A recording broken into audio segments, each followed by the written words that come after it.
We welcome you all again in this series of lectures and discussions on the Emancipation Proclamation, what came before, how it worked, and what happened afterward. This week, we turn and bring in the other emancipation, the emancipation of serfs under Tsar Alexander II in Russia.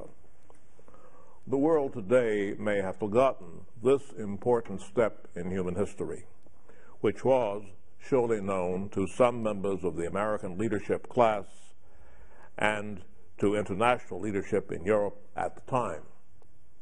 Thaddeus Stevens, most famous, I suppose, for his recent appearance fictionally in a movie, was the important chairman of the House Ways and Means Committee and was the member of Congress, apart from Charles Sumner in the Senate, probably most famously interested in the well-being of the slave population.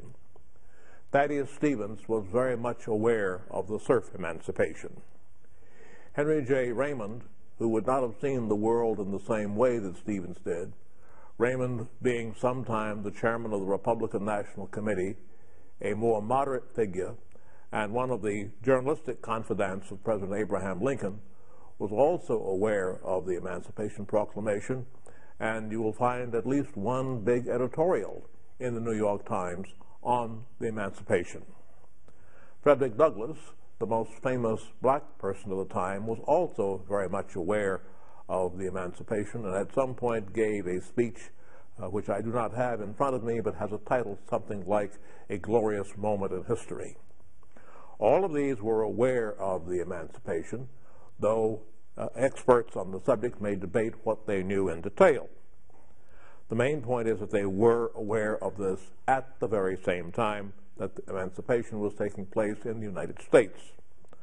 The Tsar's decision came in 1861, which was before Abraham Lincoln had even taken office, and 2 months before the guns rolled at Sumter. There are many important ramifications, beginning with why serf emancipation was a decisional issue at all in Imperial Russia. Why did the Tsar feel that he had to deal with this? That question should be considered in the light of how to make the comparison to the American situation at the same time.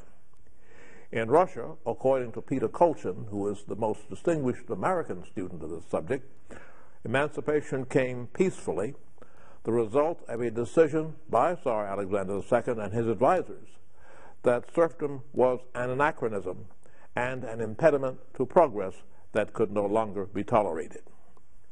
This emancipation, its conditions and its consequences, will be further discussed by Professor Heather Bailey, who is an associate professor and chair of the history department at the University of Illinois Springfield. After her discussion is presented, you will then see some guidance to books and questions that will help with some further discussion hereafter. I hope you enjoy it. Thank you.